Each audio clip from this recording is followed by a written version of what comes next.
So it's time for another gardening week video, and we're in crazy September when everything is super busy because we're harvesting a huge amount of stuff as we're clearing beds, and we're planting a huge amount of stuff as we're getting everything replanted for late autumn and winter. And of course there's just loads and loads of tidy up as well that needs to be done, as well as it's great cycling and hiking weather. So for me it's just super busy. And my new grandson has been born as well, so there's kind of all the excitement and travel associated with that. So let's get on. Monday was mainly a planting day, and I'm putting in a lot of brassicas, more than I normally do, and that is because of the club root that we got on in one of the beds where the colettes were. Now the colettes are kind of like our mainstay over winter.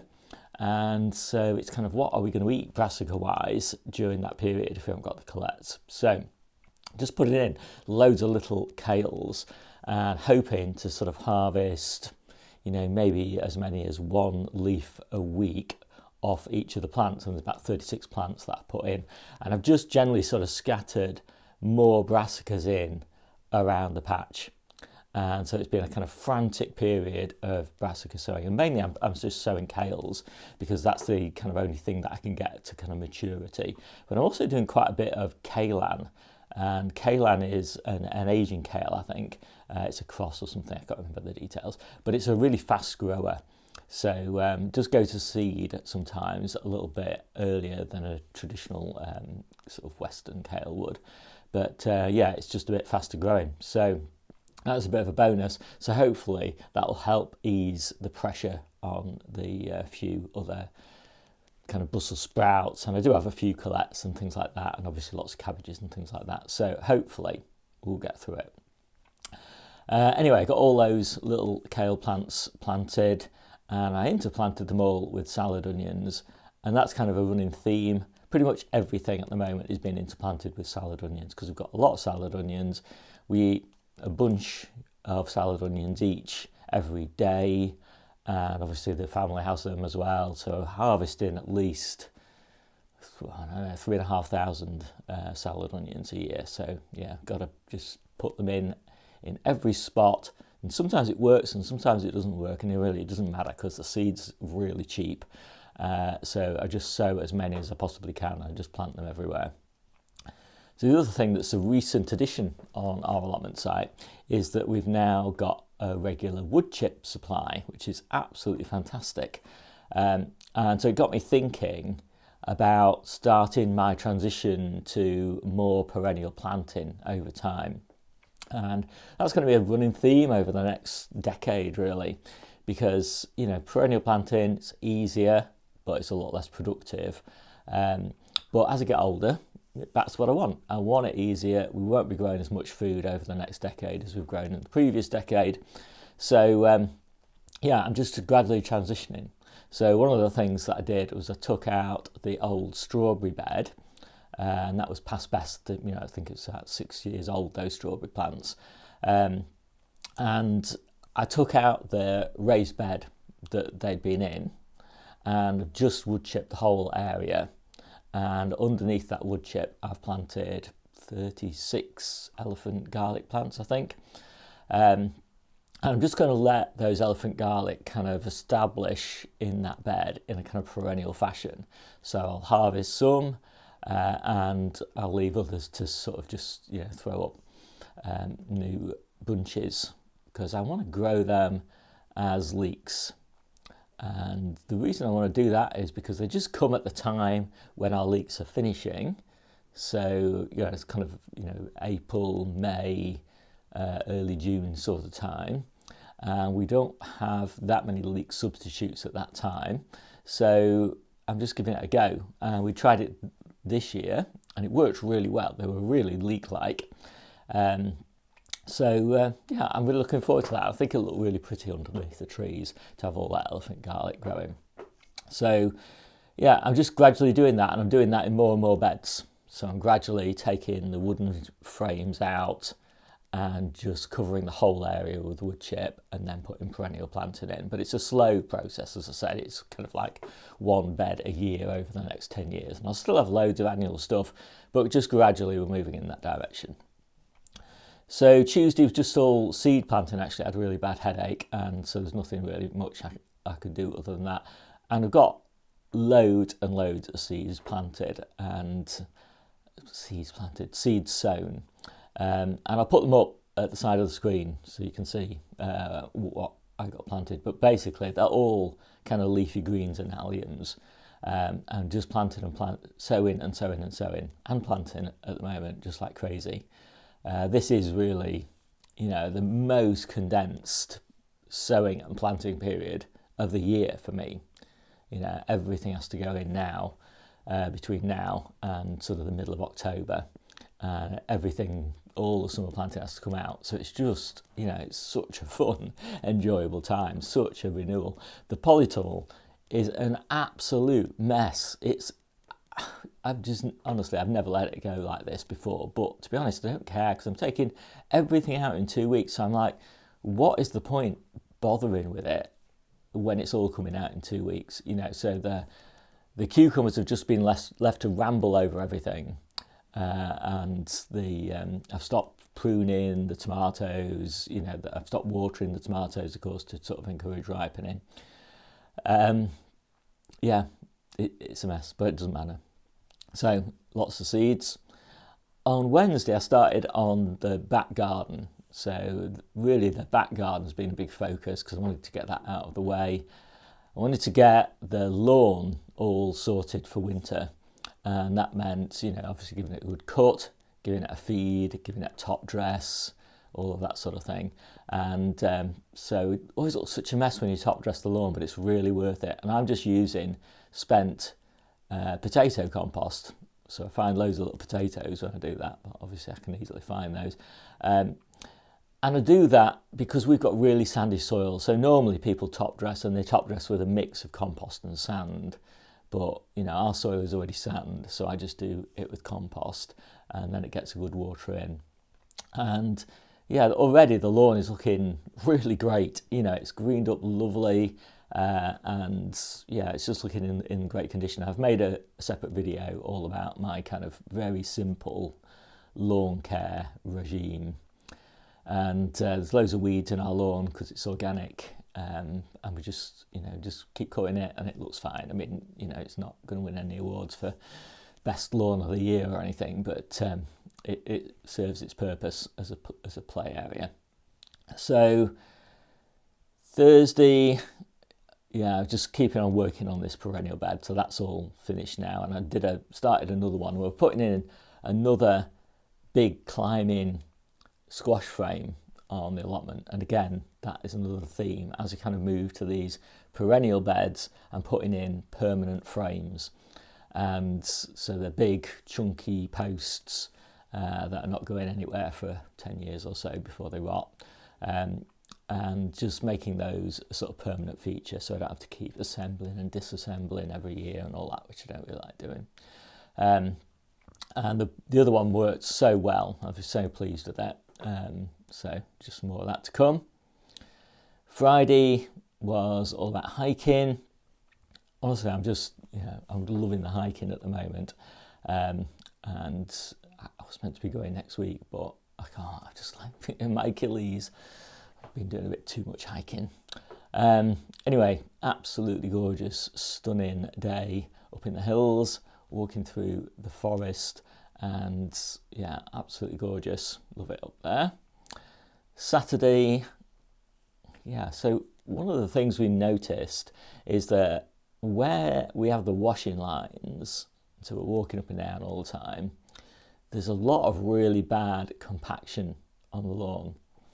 And so what we're going to do this winter particularly is we're moving the washing lines to the periphery of the lawn. And so I got some big posts, got a post driver, and just put posts in all around the outside and around washing lines. So that makes such a difference. It's actually really convenient because it keeps the lawn clear for playing, and it means, you know, we're not standing on the lawn really at all in winter. So hopefully we won't get that compaction issue, because compaction generally is caused by repeated compression over time. So rain actually causes a lot of compaction, because although it's not very much a raindrop hitting the soil surface, the repeated impact of the rain causes compaction, because it happens thousands of times. And so walking, you know, up and down hundreds of times on the same area causes a lot of compaction. So I spiked the lawn with a fork, and you know, sort of pushed it right down and then pulled it back to raise up the soil a little bit and just relieve the compaction in the surface layer. Only probably like 8 inches or something. There's probably a lot of compaction further down, but can't really do much about that.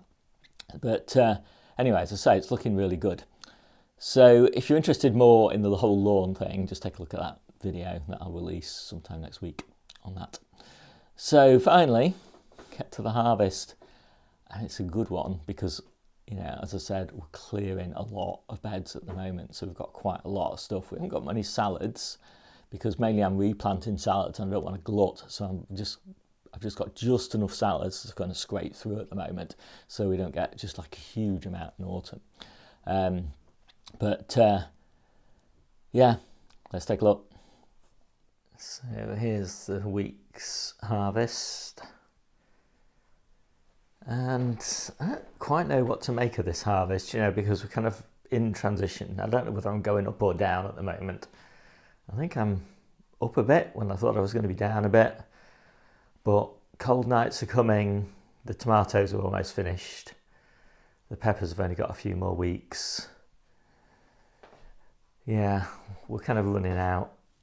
And then we're building up again. So, yeah, it's hard to predict. You know, I haven't had enough years experience yet to fully predict exactly the dynamics of the harvest. Anyway, I'm going to start at the back. So we started picking a few apples. Mainly, yeah, these are all eaters. We've just been processing apples during the week. And obviously most of the apples are still on the trees. But that's a nice selection. We've got celery.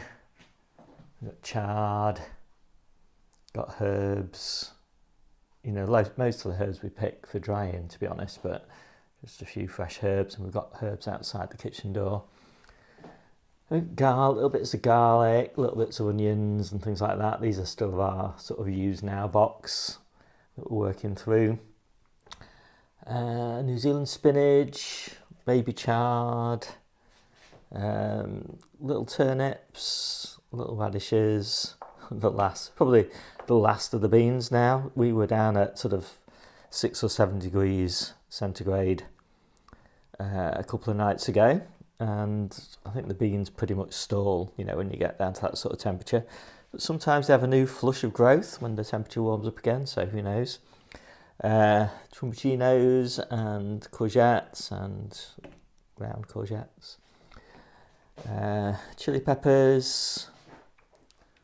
Sweet peppers, they're the big ones, most of the big ones. Beetroot, we've got tons and tons of beetroot, but you know, most of it I want to go into store. So I'm not picking it at the moment because it's better in the ground than it is in the store for a few weeks. And then that'll change because I'll need the space. Yeah, potatoes, these are Cara, out of a little tub. Honestly, I don't know, I mixed up all my potatoes this year, and these were meant to be Nicola, they turned out to be Cara. I don't know what's going on with them. Every time I empty out a tub of potatoes, it's kind of a lottery as to what it actually is. Really nice. Red cabbage, leeks, parsnips. These are, yeah, the cooking carrots. The sweet corn, we've got about 2/3 of the sweet corn left still to harvest. I did my sweet corn quite late this year, so yeah, it's ripening late, obviously. Little salad carrots, more cooking carrots, still loads of cucumbers, but I really think we are slowing down. I mean, even this represents a slowdown. I don't know how much is here, but probably less than 100 here. More peppers, salad bits and pieces, salad onions, little salad carrots, more apples and pears, cherry tomatoes, which are mainly for cooking. And then these are the cooking tomatoes. And then these are the salad bases. I don't have a huge amount of lettuce at the moment. And so I've put lots of these beautiful Asian greens in the mixes this week. Little cucumbers for the salads. My favourite tomatoes for the salads. And so these are all salads, so there's kind of like a pyramid of salads here. And then the brassica greens, and there's a mix here of kales, calabrese, little tiny Romanesco cauliflower, Brussels sprout leaves, colette leaves, pak choy, red pak choy leaves, and joy choy leaves, I think, and more red pak choy leaves. So pretty nice harvest. I've got to say, I'm quite pleased with it. But it's going to be a shocking transition to in October, when all of this colour disappears. So if anybody's got any suggestions as to how to keep lots of colour in the harvests all the way through autumn, apart from apples, I suppose, then I'd love to hear about it. I mean, I know I could keep a few tomatoes going and bits and pieces, but yeah, it's always a shock when you've had such a colourful harvest to see it all gradually turn green. I'll have to see how well I do. So, hope you like this quick video. My name's Steve, this is the Seaside Kitchen Garden and Allotment channel, and I'll see you soon.